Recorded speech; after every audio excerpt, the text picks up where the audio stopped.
And we are live with Peta Panos. Hope I'm pronouncing that right. I'm going to do a brief introduction. She is an energy alchemist, a dragon rider, a Reiki master, a priestess of the rose, and medicine woman. She sees to the soul and helps with soul recapitulation, clearing limiting beliefs, programs, she heals woundings, and does sacred pilgrimages. She even has a retreat coming up this year. She currently owns an enchanted manor and has opened a new earth healing haven. So that sounds beautiful. Thank you so much for being here. Welcome to the show. Yeah, thank you. It's an honor to be here with you. Bless. How are you today? And where are you? And what is the new earth haven? How did that happen? Well, I'm based on the Isle of Wight now at Enchanted Manor. So, to cut a very long story short, around 6 years ago, I was actually on Josephine Wall's website looking for a new journal. Josephine Wall being one of UK's most famous fantasy artists. And she does the most beautiful artwork and cards and journals and what have you. And so I was on her website ordering a new journal and saw a link to Enchanted Manor. So, of course, doing spiritual tours and pilgrimages and retreats, I was like, oh my word, there's a Enchanted Manor. So I clicked on it and found it. And I was like, wow, this place is so perfect for retreats. For me, the perfect size for a retreat is 8 people, and this had 8 rooms. And I always like on retreats people to stay in their own rooms so that they have time to integrate. And so I reached out to the owner at the time, Maggie and Rick Hilton, and actually tried to book a retreat in. And we went back and forth a few times, but she didn't really want to take my booking. And when I questioned that, she told me that the place was on the market and they didn't want to say yes to a retreat in a year's time in case it got sold and the new people weren't open to it, etc. So my exact words were, I don't know why this is important, but it sounds important that I know about this place and that it's for sale. And, I spent 21 years in mainstream tourism in South Africa, which is where I'm from. And I've always been a connector, so always bringing people together. And lots of my friends ended up getting married. And so I thought, okay, well, this is just, this information will just be to pass on to somebody. And, somehow that'll happen. I know lots of hoteliers and what have you. Anyhow, nothing actually happened. So when we went into lockdown in March of 2020, when we all thought it would be a shorter time, I was thinking about planning retreats for later on in the year. And it popped into my mind again. And so I reached out to her, a 2-liner, assuming it had been sold, assuming that, I was hoping for an intro to the new owners. And she came back to me and said, so weird. They were in lockdown in New Zealand. And she hadn't checked that email address for 2 years. And that morning had said to her husband, I think I'm just going to check that email, see if anything's come in, and found my email. So I got an immediate answer, which was to say that they were in New Zealand in lockdown and they hadn't sold. They had leased it out for 2 years. And the people that had leased it had decided to move to the mainland. And so the plan was when they got back to put it on the market.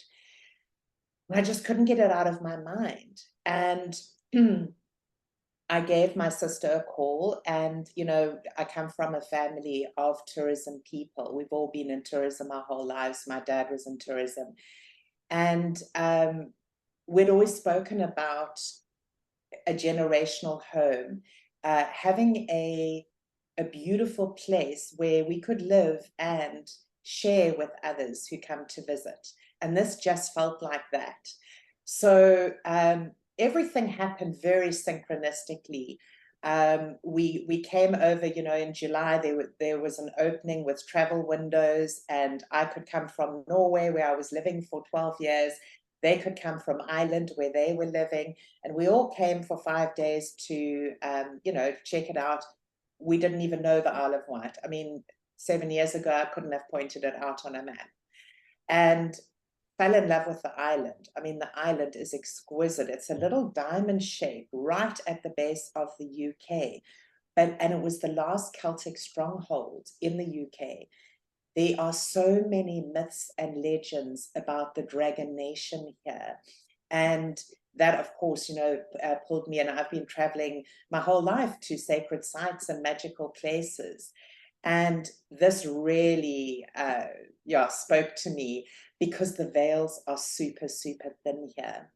So I had a long chat with my husband at the time, and we realized that actually we wanted different things. And so, with a lot of love, we consciously uncoupled. And in 2020, October of 2020, I moved here. My sister's family moved here, and we opened up a New Earth Healing Haven, because what we understood is that we've all been affected by COVID. And even though I've been researching the ascension that we're on since 2020, I immediately realized that we were in that, going into that real big change, the physical change that we're all going through now. And the dismantling was, starting to happen and what have you. So, but what we understood, that what people really need now is a safe place where they can relax, rejuvenate, and reconnect. And in all the years that I've been an intuitive coach and a business coach and all of these sort of coaching aspects, now I'm more sort of the ascension coaching, helping people self-master their own lives. I realized that the most important thing was for people to get back into nature, because especially through COVID, we were living in a very AI orientated world. We were all in lockdown. Our only connection to the outside world was through an AI setup. And what we really need to do is actually get ourselves back into nature. And we need to feel safe in order to heal. So for me, that was half of it. When it comes to internal alchemy and transformation, 90% of that is actually awareness. Like, once oh, I've got an ancestral program, or this wound, this karmic wound that I've brought through, once you know what it is, it's much easier to very consciously work with it and then alchemize it. Everything is energy, and we aren't able to destroy energy. However, we can alchemize it and reframe it so that we experience a different reality.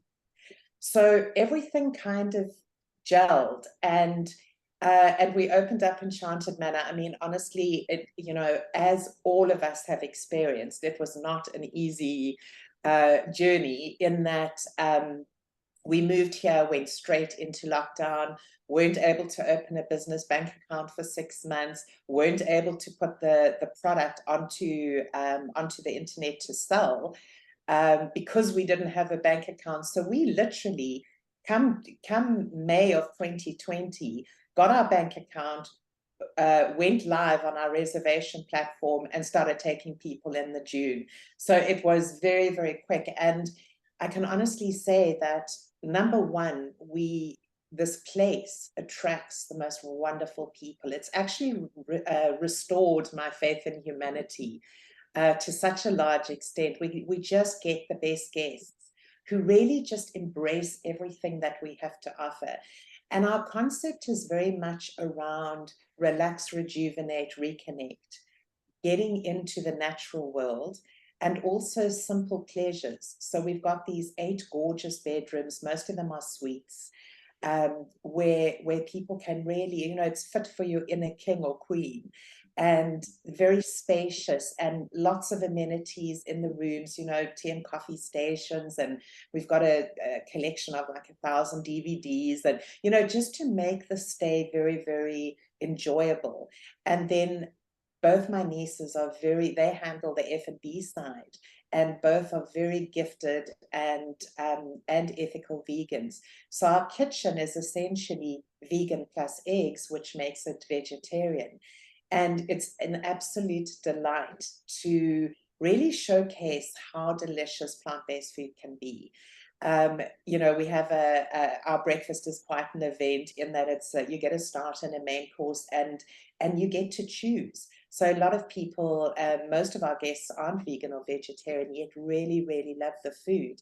And, you know, we get that in the feedback from people, and it really inspires them to make these little changes in their lives that are helping them be healthier and also more relaxed, feeling their essence, as opposed to the old false self that we're all kind of shedding now, you know.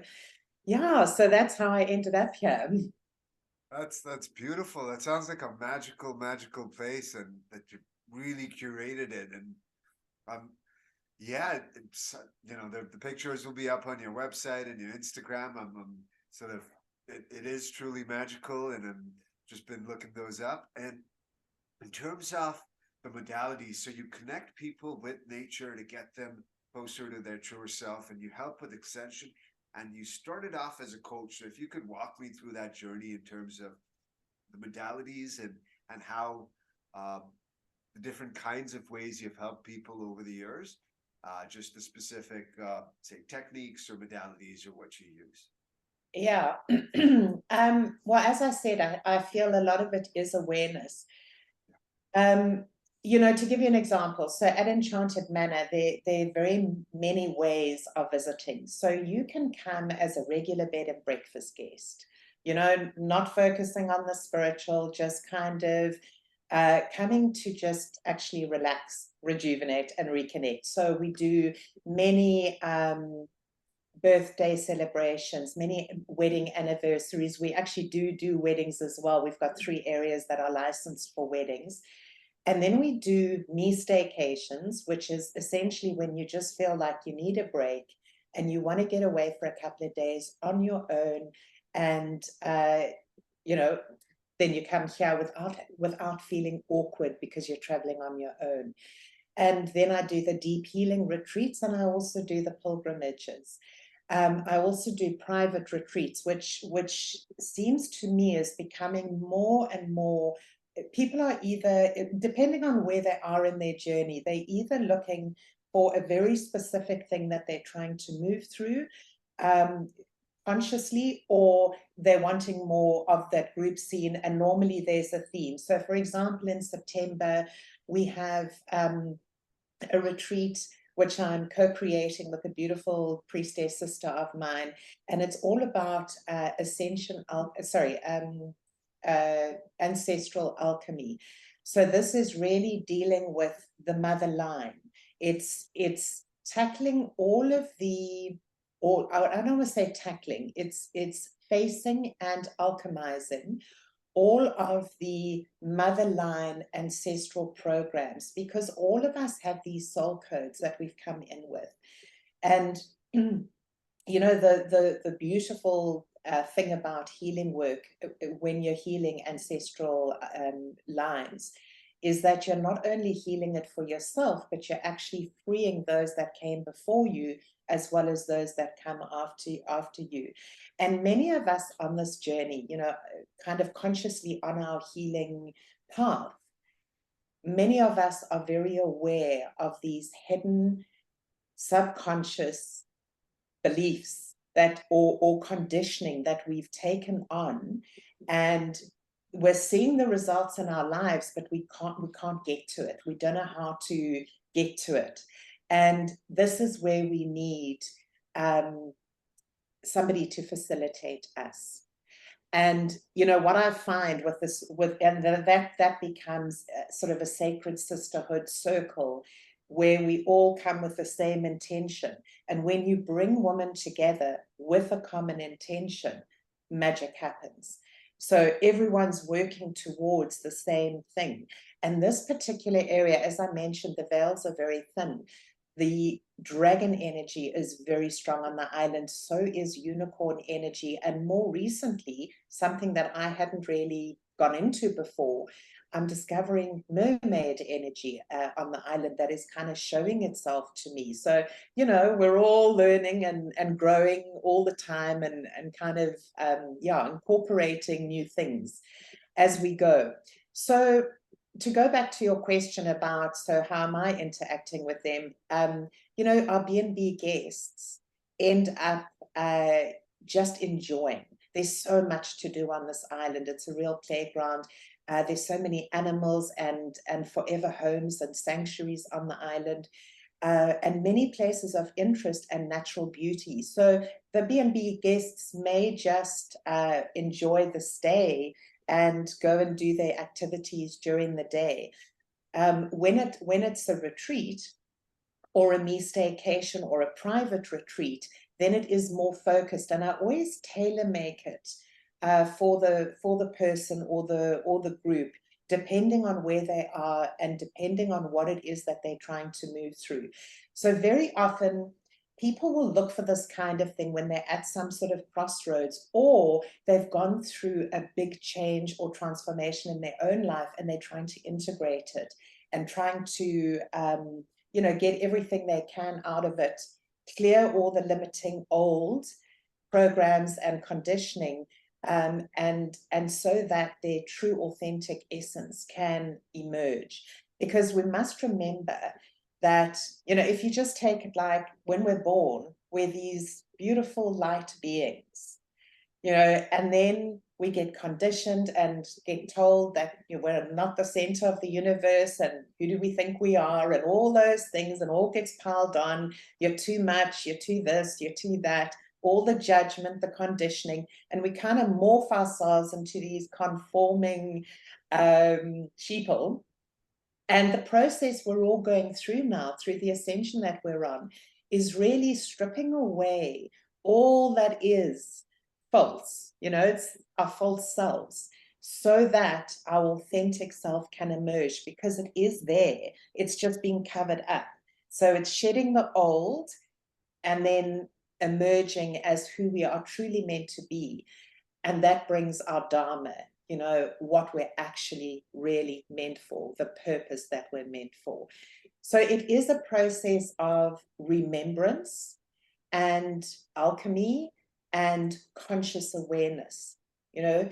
So yeah, does that answer your question? Yeah, a little, for sure. I guess that was a beautiful journey just to be walked through what you do, and yeah, it's fascinating about the veils being thinner in certain parts of the world, and that really piques my curiosity. I know there's certain areas with, say, a certain chi, a certain prana, a certain kind of energy where typically temples are built or mosques or places of worship, churches, and so have you. And this definitely sounds like one of those places. So, in terms of the specifics, it sounds like one of the main modalities is observance, and by observing our traumas, and you find a way to help facilitate people to observe their traumas or their ancestral issues that block us from our true selves, and you help dissolve them. Is that fair to say? And That's pretty much it. And remember that we can't heal anybody. yeah, So it's not about waving a magic wand or doing some Reiki and the person is healed. right. Every single one of us now on the planet needs to take ownership of our own healing journey. And um, yeah, you know, all of our stories are different. We've all experienced different things. I tend to attract men and women that carry the witch wound and the wounds of love, you know, that they've been deeply betrayed. There's been some sort of catalyst that has knocked them off their their yeah, knock them off their confident persona, and then that journey back to self.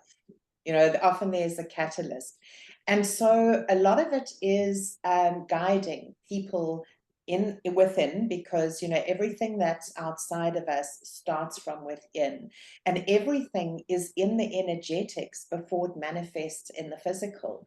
So for me, I mean, I've known this my entire life.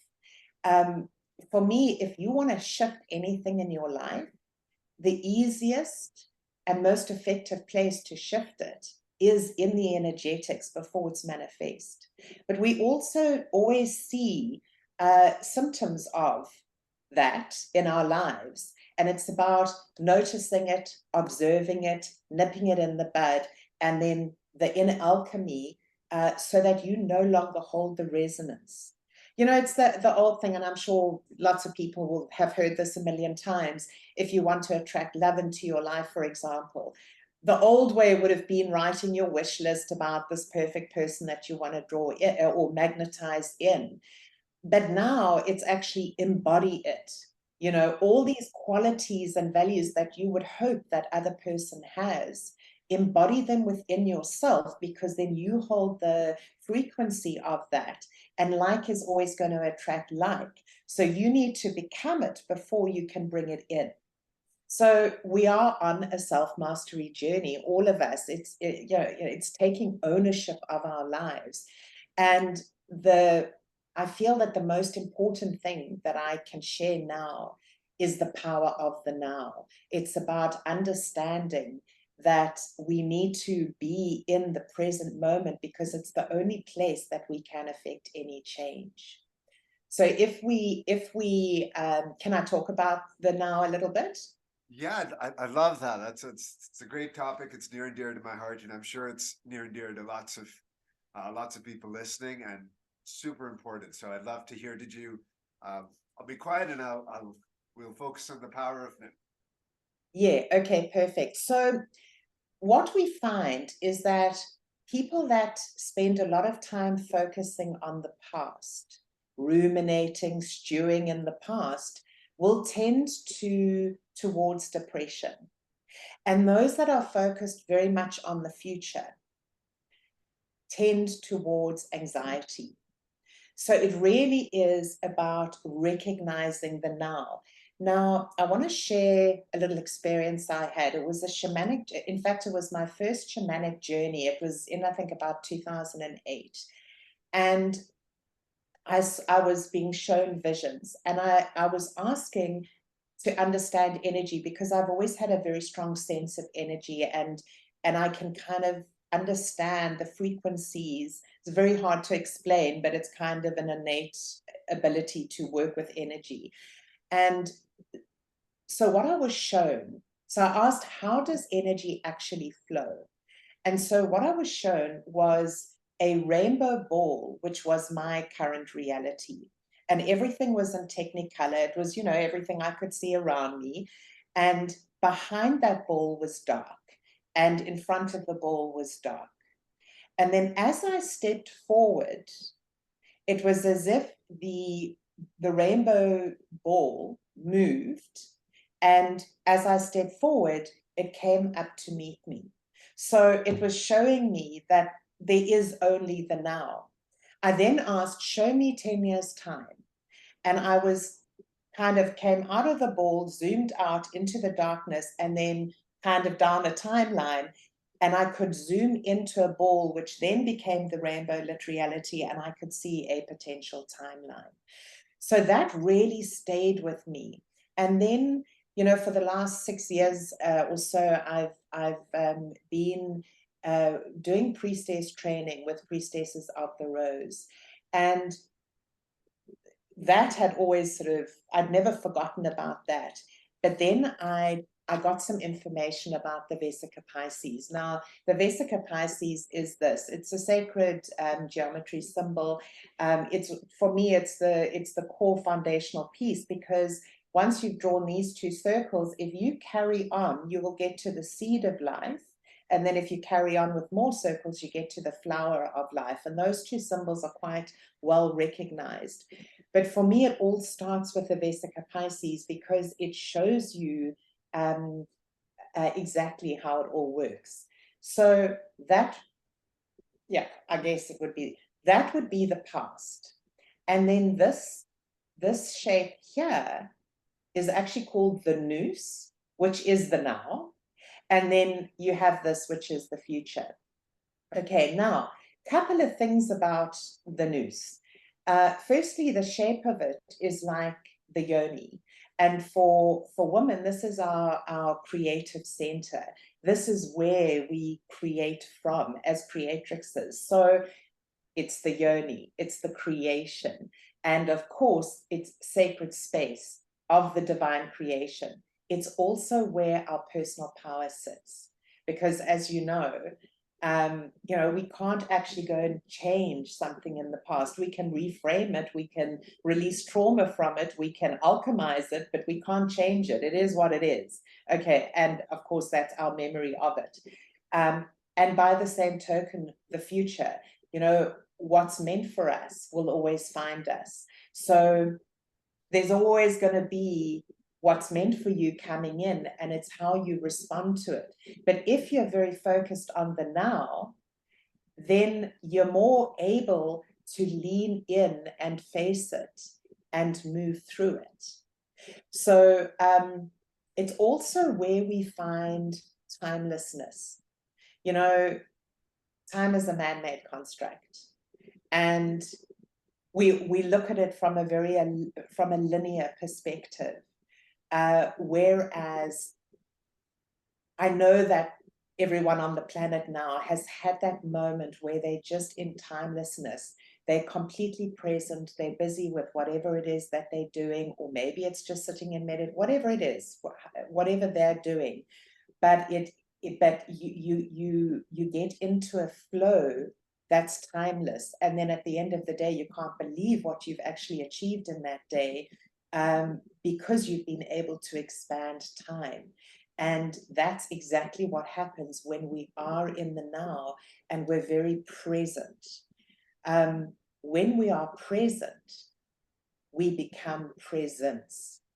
And so then you are, you know, especially if you're connected to your higher self and your divinity as well as the earth, and those energies are flowing through you and you've got a good connection, we are actually radiating out our presence. And that then helps you become more sovereign, because you are standing in your path, your lane, your life, and you're clear on where it is that you're going, your next step. So it's also where we find the magic. Okay, so I'm a big believer and lover of magic, which is really just modern day manifestation.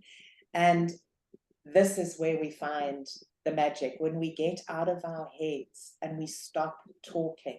This is why I'm such a big proponent of getting into nature. And we actually connect with the natural world is when we get our clarity. And that expansion that we experience, again, is the timelessness in the now. Yeah. That was beautiful. Thank you. Yeah. I guess it's a simple enough practice, but it sounds simple enough, but it does require constant training and reminder for a lot of us, because we do tend to one extreme or the other. And I guess getting back to the ways that we kind of do that, or perhaps a different tack would be, you mentioned that you were always able to feel these energies and be able to sense certain things. Or if you could walk us through your spiritual journey from your childhood up to now, where you get to help so many people, and how you got to your own self-mastery, that would be fascinating to hear. Yeah. So I think first of all, when I was 3, my dad had a really bad car accident, and that was the first time I realized people died. And that started an intense fear of death. So I was absolutely fascinated about what was on the other side, what happened when you died. You know, I think I've read every near-death experience, you know, kind of ever printed. And so that was a really big thing for me. Then when I was about 14 and I joined the library, I was fascinated about women that had different abilities. So I studied a lot about witches, about herbalists, about women, pagans that worked with the earth, you know. I also spent a lot of time in the bush in South Africa, or in Southern Africa. And so I had a very strong connection to the earth and to Gaia. And Gaia has always spoken to me. Gaia speaks to all of us. It's just that most of the time we're too busy and we don't notice. But I've always got messages, and it's the signs and the symbols. A bird flies, as you're thinking about something, a bird flies up, and then you get there's always messages for us if we stop talking long enough to actually notice them. As I say, the magic is in the subtleties. So it's about expanding it and allowing it. And then when I was 17, I found a book called You Can Have It All. And this was a book, my first book on conscious creation. And it made so much sense to me. So I started applying all the principles, and it just all worked. And that started a 21-year career in tourism and mainstream tourism in South Africa, where I ended up turning around 2 businesses and amalgamating 13 businesses into one, not because I was a business genius or an MBA graduate or anything, but actually because I could see the energy of everything.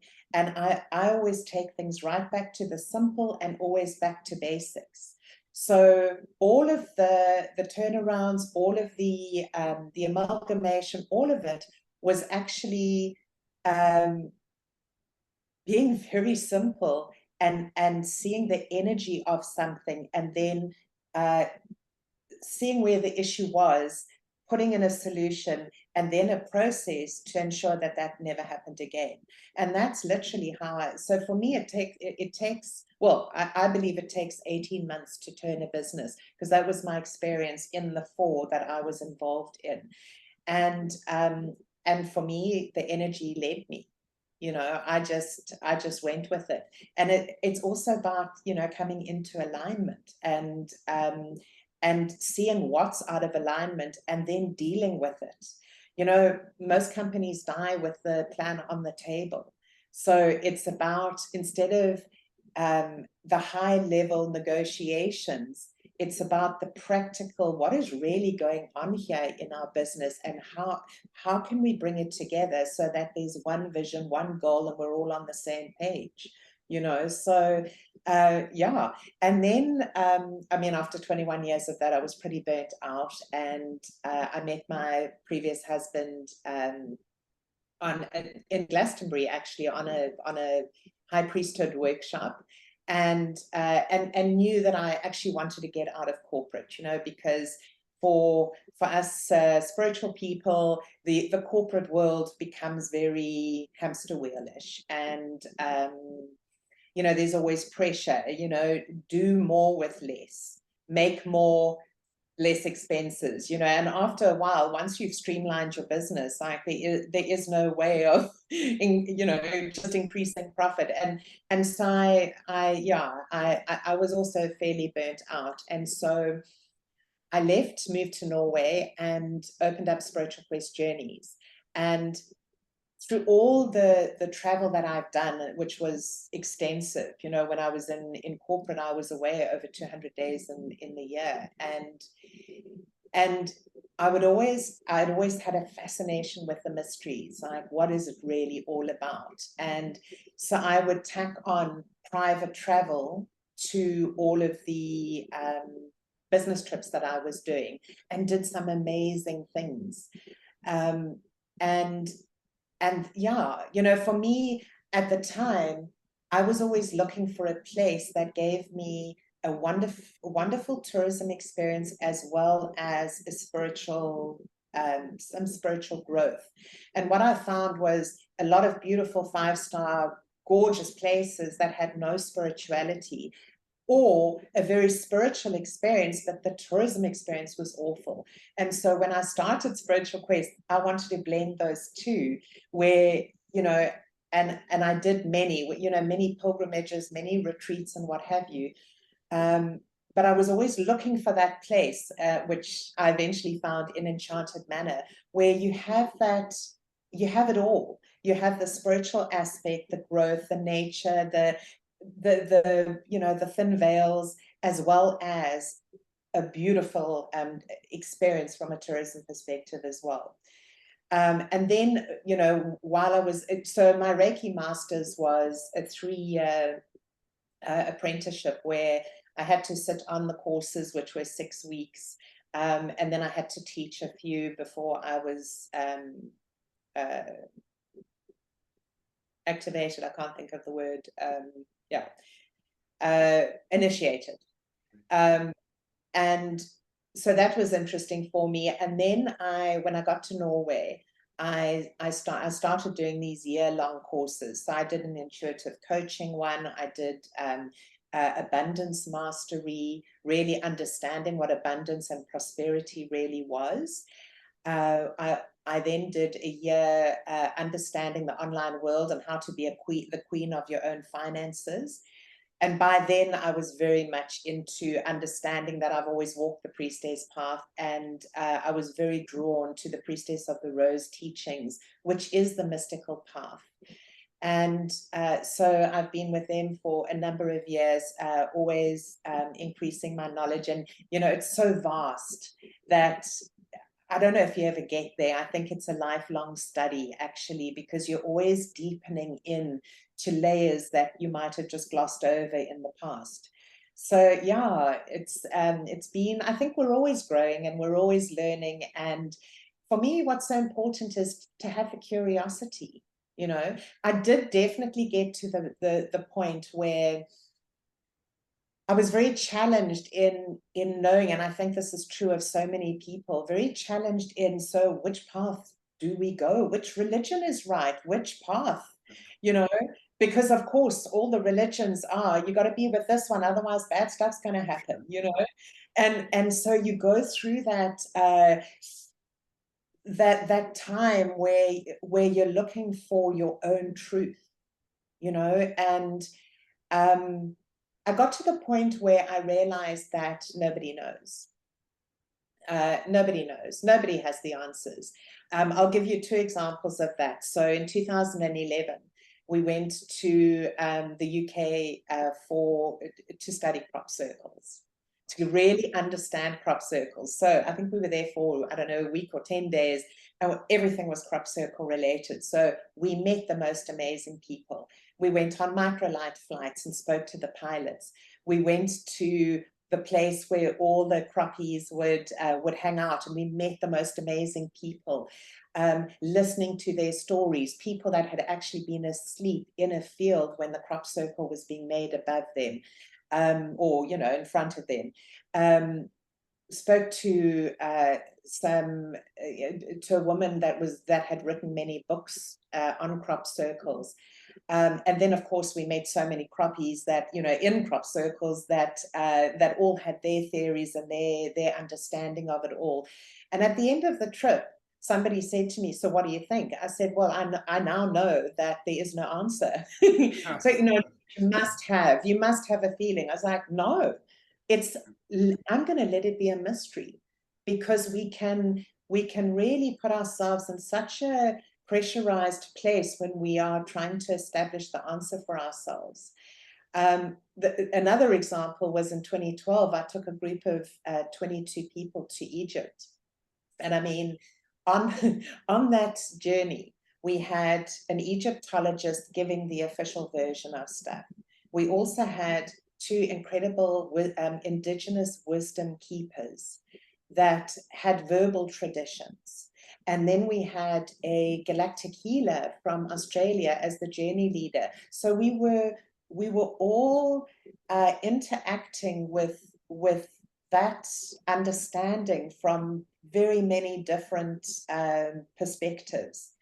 And fortunately, it was a group of mystics. We all just embraced it and enjoyed every aspect without having to be right or to know what the answer was. And I feel, I meet so many people that are really caught up in that, like, what is the right path? And my answer is, the right path for you is the one you choose. That you identify, well, I'm actually already on this path. You know, when it came to me to do my priestess training, I really grappled with it. Like, what does it mean? What am I letting myself in for? What am I going to experience on this path?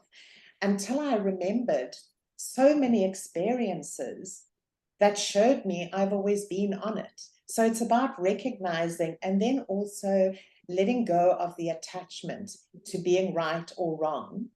It's about, for me, more curiosity and understanding that nobody has the answers, because we like to think everyone knows but me. It's just me that's dumb. I don't know what's going on, but everyone else gets it and everyone else is doing so well. It's just me and I don't know what I'm doing. Meantime, what's most personal is universal, and all of us think like that. So it's about choosing your path and your lane and your beliefs, and also just being open to the mysteries of the universe, because the more you look at something, the more you realize there is to see. So it's a lifelong journey. You know, we got to take the pressure off ourselves. Oh, that's beautiful. And that's something I was just talking about with my partner just yesterday, about how I myself and her at various points, we get attached to one idea of the truth, and that can take us away from the path. But it's brilliant and really really endearing the way that you describe the process of holding parallel multiple truths in multiple dimensions, and still being present enough to see them but not be fully attached to anyone. That's deep work, and that definitely speaks to me personally strongly. It's yeah, in terms of, there's, I guess we've been chatting for a bit, but I also like to do a rapid fire at the end. I know there's so much more wisdom that you have, but also I just wanted to quickly check my list to see what else we do. We did discuss, of course, staying in the present, and the Vesica Pisces, and the 5 topics we traditionally cover is leadership. You've been leading businesses, and I guess one topic when it comes to leadership and business, it sounds like you kind of covered it, but you used your your expertise in businesses in terms of helping people. Of course, you did a lot of courses, and you've been doing the other part, it sounds like, for around 15 years. Apart from tourism, it's been 12 years in Norway and then 3 out here, right? Although I was always very spiritual in business, which was quite funny, you know, being in this huge corporation. I had 450 staff. Um, but you know, it's about allowing who you are to be who you are, no matter what you're doing. And so, yeah, I mean, a lot of people would sort of be quite shocked that I ran this big business, but I believed that my light work was there at the time, and so everything was always about empowerment and making sure the right people were in the right jobs and that kind of stuff. So yeah. It's like you streamline businesses, now you're streamlining humans with their higher purpose. So it's a metamorphosis, and um, we normally cover leadership, but again, you've been a leader. Your community, it seems like you've built it now around. How have you um, worked in building a community to connect other people? So with New Earth, I guess part of what John and the team I'm part of is building this New Earth, and you sound like you've been doing it as well, and working with these light leaders. How's that looked for you, building that community to connect people like that? Well, when I did the first, hustle has never felt good to me, you know. And when I did the Divine Living Academy, which was the year of, you know, becoming the queen of online, becoming the queen of your own finances, etc., hustle was taught. And you know, I was at that point like, well, doesn't feel right, but maybe I'm wrong. So for a whole year, I did what all the gurus were saying. Post Facebook, you know, I did lives. Every day I was on social media, and it absolutely exhausted me.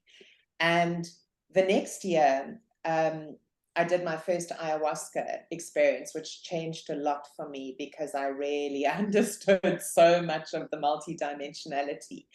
And I just stopped. What I saw was that what's meant for us will find us. And so I stopped advertising my services.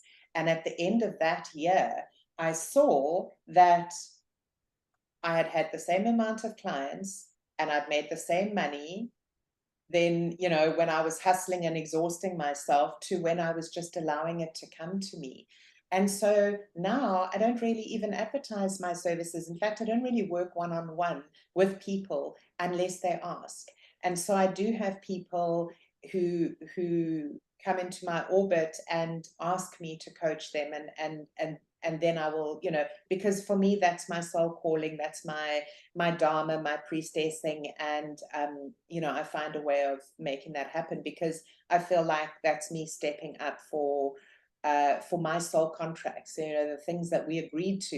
You know, in other words, if we had a soul contract that said, okay, at that point in our lives, I'm going to come to you and I need you to help me through that particular aspect of my life. And clearly there's a contract because I agreed. Those are the people that I take on. And otherwise, Enchanted Manor seems to attract. The way people find us, I laugh at some of the stories. I mean, one couple who came and spent 5 nights with us and absolutely loved it, their plan was to go to Barbados. And every time they went into the internet, like, okay, Barbados, Enchanted Manor would pop up. And eventually they said, well, okay, we've got to go check this place out because if we look, we're finding it. And in the most bizarre places, actually. And so I feel I was called here. I feel my family was called here. And I feel our guests are called here. You know, there's just some resonance that calls them in. And they just know that they've got to do it. All of the spiritual tours that I've done, it's the same thing. You know, I used to spend hours writing these long, elaborate itineraries with beautiful pose and what have you, until I realized people didn't even realize, they didn't even read the itineraries. It was a case of they would read the intro and go, that's me, and they would book. They wouldn't necessarily go through it. So I think we put a lot of pressure on ourselves to do it perfectly, do it better. But with the understanding of what's meant for you will come to you, it's about how are you responding to what is right in front of you. Because if you're responding to what's right in front of you, you get it all.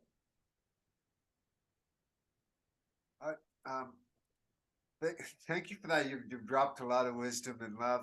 There's I guess the part about community, I was curious if your guests, because I can feel and sense and imagine for sure that they'd be such wonderful people. Would there be a way for them to connect with past guests, or is there some kind of way that because creating a new earth, I guess, would be connecting with other people on this path of ascension.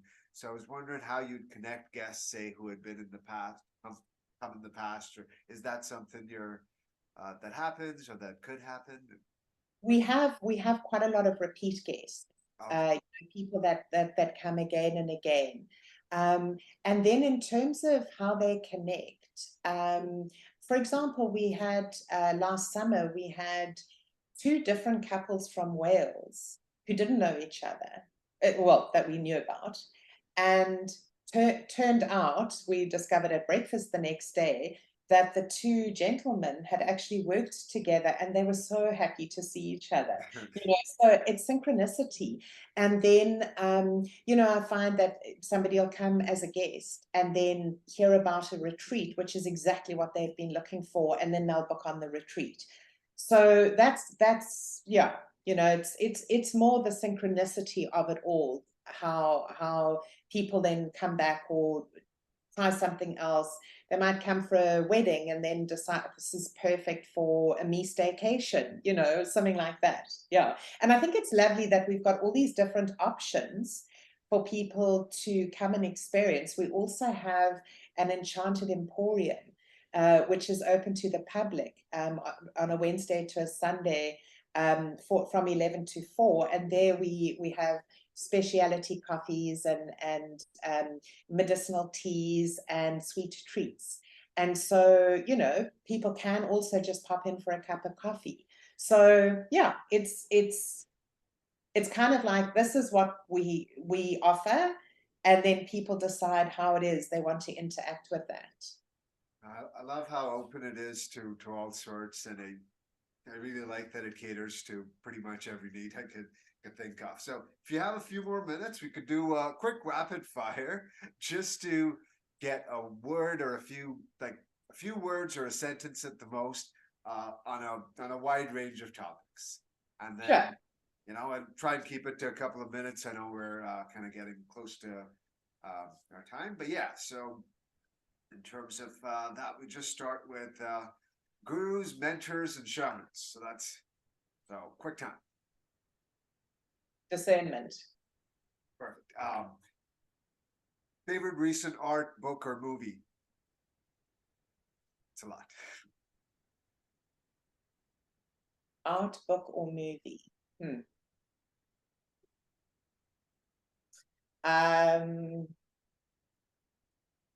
Oh, can't think of the name of it. It's next to my bed, but it's like the new Celestine prophecy, the Silver Wheel. Oh, Yeah. that's the, oh, I didn't know that. I love that series. That's I haven't read that for you. Sorry, getting shy. Magic, Manifestation. crystals, Oh, crystals. Yeah. Allies. Psychology and philosophy, Personal choice. yoga, tai chi, mind body practices, Very important. Devotional. Discipline. psychedelics and plant medicines, Fantastic. diet and Oh, and let me add, with a qualified shaman. You know, not a party trick. Definitely not a party trick. But in sacred space, held. Absolutely. Diet and the body. Listen to your body. And sex. Sacred union. Ways to connect with divinity, intuition. Running energies. Connect, reconnect. Higher self, divinity, earth. Yeah, that's critical. Breath work and meditation. Just a point on breath work. The quickest way to get yourself into the now is breath work. Because we need to embody our physical bodies. We need to be in our physical bodies and take ownership of our energetic bodies. So that's super important. Absolutely. Organized religion. Old Earth. I'm sorry? Old Earth.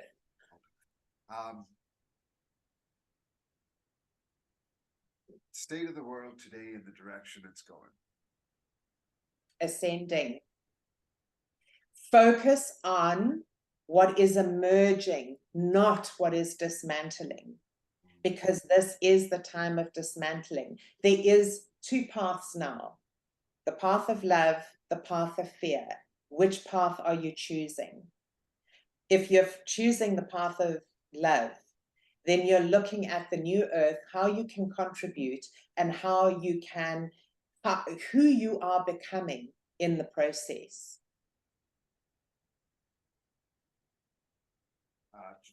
Channeling. Discernment. Aliens. Exist. And yeah, I think that covers our rapid fire. That was really fun for me, and I hope you enjoyed it. The last three questions before we go, just a little bit about you personally, and I should have clarified this at the start, but it's pronounced Peta, right? Or my Peter. Peta? Oh, sorry, definitely. That's okay. What makes Peta the happiest on any given day, and most days? Just you Being personally. in nature. Being I love to go down to the lighthouse here, which is 5 minutes away. You have nothing but sea in front of you, nothing but nature behind you. It's my daily walk and it's my soul food. Me too. I also do daily Kundalini yoga, which I think is so important, breath work, embodiment. Ooh, we missed a rapid fire question. I forgot to ask about your take on astrology and things like human design and that world. Just I think that all of these modalities have a lot of truth, and we are generally drawn to one or two of them. I've looked into so many of them. I like the universal astrology. I follow the path of Venus. I follow the universal astrology that is affecting all of us. In terms of personal astrology, I think we've outgrown it. We're also in such a different time now that I think we evolve through our birth chart. I do think we have a higher potential destiny that is already written, but I think that there are so many timelines that I think putting too much emphasis on the birth chart actually limits us. But from a universal perspective, I find it very valuable and I track it every day, because it's kind of like having a weather report of what the day is about. So I find that very helpful. And then all the other things, the human design and all of it is about know thyself. right. So it's what path are you choosing to know thyself? And for some people, it's go into nature and allow it to unfold. For others, they need something more heady, where they can pigeonhole themselves. But I find it all very limiting. I mean, look, I've looked into all of it. I've grown through all of it. I enjoy all of it. And not to say I would not do any more of that, because I probably will. But it's also about not giving your power away. It's about being curious and seeing what fits and then leaving the rest, rather than taking another construct that you're putting on yourself and limiting yourself in that way. We're here to be sovereign. We're here to thrive. We're here to be curious, to experience. This is the time our souls chose to be here in these end times and these new beginnings. So it's super exciting from a soul perspective. And then it's also not having fun with all of it, not taking any of it too seriously, and allowing somebody else's modality to define you. It's about define yourself, you know. That's deep. And the last two questions were just, and you might have already answered them, but what runs through Peta's mind? What are your most consistent or persistent thoughts on any given day? I'm a big one for visioning. So, our energy field goes ahead of us like 24 hours before our physical follows. And so I'm a big one to sit and elevate the next day. Gone are the days where we plan a year in advance, because there's no point. So I literally will sit and with my diary, what I'm doing the next day, and I visualize the day, and then I move through it. So I stick to it's become a devotion and a discipline, because it helps keep me very, very present.